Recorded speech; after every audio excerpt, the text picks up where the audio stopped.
கண்கள் ஏதோ தேட கலவாட நெஞ்சம் தானே பாட பறந்தோட അടി ഒവ്വൊരു പൊഴുതും. ഞാനിപ്പോൾ ഉള്ളത് മൂന്നാറുള്ള PWD റെസ്റ്റ് ഹൗസിൻ്റെ മുമ്പിലാണ്. ഇപ്പോൾ രാവിലെ സമയം ഒരു 9 മണിയായി കാണും. അപ്പോൾ ഇപ്പോൾ ചെറിയൊരു ചാറ്റൽ മഴയുണ്ട്, നല്ല പോലെ കോട ഇറങ്ങിയിട്ടുമുണ്ട്, നല്ല തണുപ്പാണ്. അപ്പോൾ എല്ലാവരും മൂന്നാർ വരുന്നുണ്ടെങ്കിൽ PWD റെസ്റ്റ് ഹൗസിൽ തന്നെ റൂം എടുക്കണം എന്നേ ഞാൻ പറയത്തുള്ളൂ. കൺകൾ ഏതോ തേട കലവാട നെഞ്ചം താനേ പാട പറന്തോട.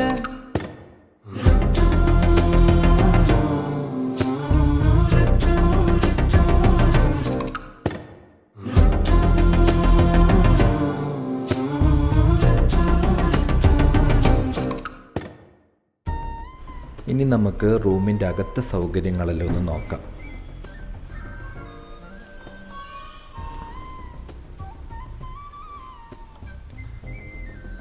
റൂമിൻ്റെ അകത്ത് അത്യാവശ്യം നല്ല സ്പേസ് തന്നെ നമുക്ക് കയറി വരുമ്പോൾ കാണാൻ പറ്റും.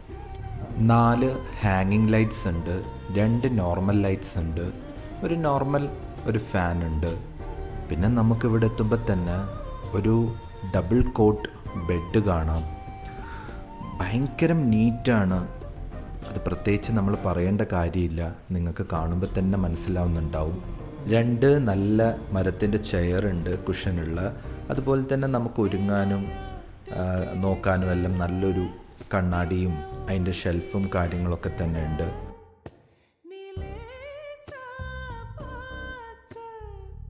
ഇവിടെയെല്ലാം നമ്മൾ പ്രത്യേകം ശ്രദ്ധിക്കേണ്ടത് എന്താണെന്ന് വെച്ചാൽ നല്ല വൃത്തിയാണ്. നമ്മൾ വിചാരിക്കും ഇത് PWDയുടെ ഒരു റെസ്റ്റ് ഹൗസ് ആകുമ്പോൾ അത്ര വൃത്തിയൊന്നും കാണത്തില്ല, അത്ര സൗകര്യമൊന്നും കാണത്തില്ല എന്ന് വിചാരിക്കും. പക്ഷേ ഇതൊക്കെ നേരെ വിപരീതമാണ്. ഇവിടെ എല്ലാം തന്നെ പക്കയാണ്. ഒരു സൈഡിൽ നമുക്ക് മരത്തിൻ്റെ ഒരു ടേബിളും ചെയറും കാണാം. അതുപോലെ തന്നെ TVയുടെ സെറ്റപ്പും കാര്യങ്ങളൊക്കെ തന്നെയുണ്ട്. ഒരു റെസ്റ്റ് ഹൗസിൽ TVയും കാര്യങ്ങളൊക്കെ ഉണ്ടാവുമെന്ന് ഞാൻ തീരെ പ്രതീക്ഷിച്ചിട്ടേ ഇല്ല. അതുപോലെ തന്നെ ഒരു കോർണറിൽ നമുക്ക് മരത്തിൻ്റെ ഒരു വാർഡ്രോബ് ഉണ്ട്, നമുക്ക് നമ്മുടെ ബാഗും ഡ്രസ്സും കാര്യങ്ങളൊക്കെ എടുത്തു വെക്കാം. മരത്തിൻ്റെ ഒരു ടീപ്പോയി ഉണ്ട്. അപ്പോൾ ഇത്രയും സൗകര്യമുള്ള ഒരു റൂമാണ്. റൂമെന്ന് പറയാൻ പറ്റത്തില്ല, ഒരു കോട്ടേജ് ഫീലാണ് നമുക്ക് ഫീൽ ചെയ്യുന്നത് ഇവിടെ വരുമ്പോൾ. അതുപോലെ തന്നെ ഇതിൻ്റെ മുകൾ ഭാഗം നോക്കുകയാണെങ്കിൽ നമുക്ക് വാർപ്പല്ല കാണാൻ പറ്റുക. പണ്ടത്തെ ഒരു കെട്ടിടം നിർമ്മിക്കുന്നതിൻ്റെ ഒരു സ്റ്റൈലിൽ ഈ പലക വെച്ച് അടിച്ചിട്ടുള്ള ഒരു മാതൃകയിലാണ് നമുക്ക് കാണാൻ പറ്റുന്നത്. എലഗൻ്റായ ഒരു 4 ഹാങ്ങിങ് ലൈറ്റും നല്ലൊരു വൈറ്റ് വുഡൻ സീലിങ്ങും നമുക്കൊരു പ്രീമിയം കോട്ടേജ് ലുക്കാണ് നമുക്കിവിടുന്ന് കിട്ടുന്നത്. ഇവിടെ എടുത്തു പറയേണ്ട ഒരു കാര്യമാണ് ഇവിടുത്തെ ഈ റൂമിനുള്ളിലുള്ള ഈ ഒരു ഫയർ പ്ലേസ്. അതിപ്പം മൂന്നാറിലോ പൊതുവേ നല്ലൊരു തണുപ്പ് കാലാവസ്ഥയായിരിക്കും എപ്പോഴും എന്നുള്ളത് കൊണ്ടായിരിക്കാം ഇങ്ങനെ പണിത് വെച്ചിട്ടുള്ളത്. അത് ഒരു റൂമിനകത്തും ഞാൻ ഇതുവരെയായിട്ടും അങ്ങനെ കണ്ടിട്ടില്ല. സോ ഫസ്റ്റ് ടൈമാണ് ഞാനത് കാണുന്നത്. എനിക്കൊരു പ്രത്യേകതയായിട്ട് തന്നെ തോന്നി.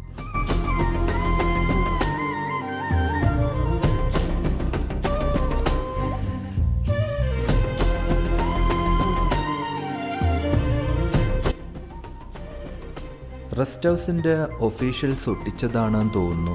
നമ്മളിവിടെ താമസിക്കുന്നവർ പാലിക്കേണ്ട ചില നിയമങ്ങളാണ്. നമ്മൾ ലഹരി പദാർത്ഥങ്ങൾ ഉപയോഗിക്കാൻ പാടില്ല, വേസ്റ്റുകൾ അവിടെ ഇവിടെ ഇടാൻ പാടില്ല, അതുപോലെ തന്നെ വളർത്തുമൃഗങ്ങളെ നമ്മൾ ഇതിനുള്ളിലേക്ക് പ്രവേശിപ്പിക്കാൻ പാടില്ല. അങ്ങനെയൊക്കെയുള്ള കുറച്ച് നമ്മൾ ശ്രദ്ധിക്കേണ്ട കാര്യങ്ങളൊക്കെ ഒഫീഷ്യൽസ് ഇവിടെ ഒരു നോട്ടീസ് പോലെ ഒട്ടിച്ചു വെച്ചിട്ടുണ്ട്. ഈ റൂമിനെ മൊത്തത്തിൽ നോക്കുകയാണെങ്കിൽ ഒരു രാജകീയ ലുക്കാണ് എനിക്ക് പേഴ്സണലി ഫീൽ ചെയ്തിട്ടുള്ളത്.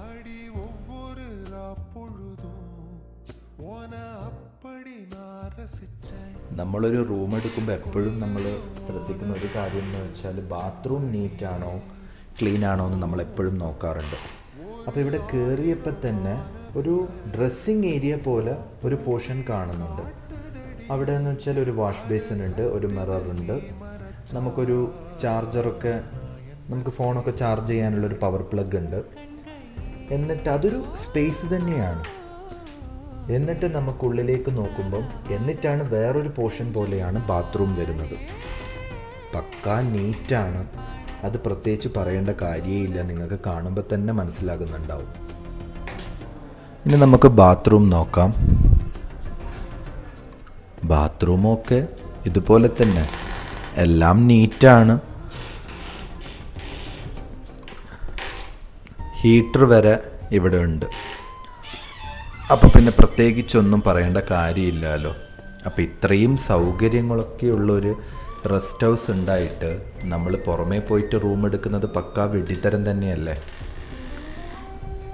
ഇവിടുത്തെ ടൈൽസ് എല്ലാം നോക്കുകയാണെങ്കിൽ തന്നെ ഒരു പഴയ മോഡൽ ടൈൽസാണ് നമുക്കിവിടെ കാണാൻ പറ്റുന്നത്.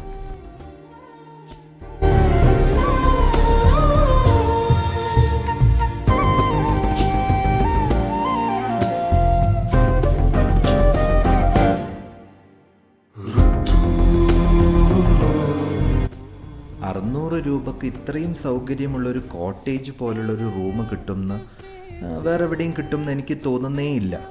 അപ്പം ഇത് ₹600 അതിൽ കൂടുതൽ കൊടുത്താലും തെറ്റില്ല.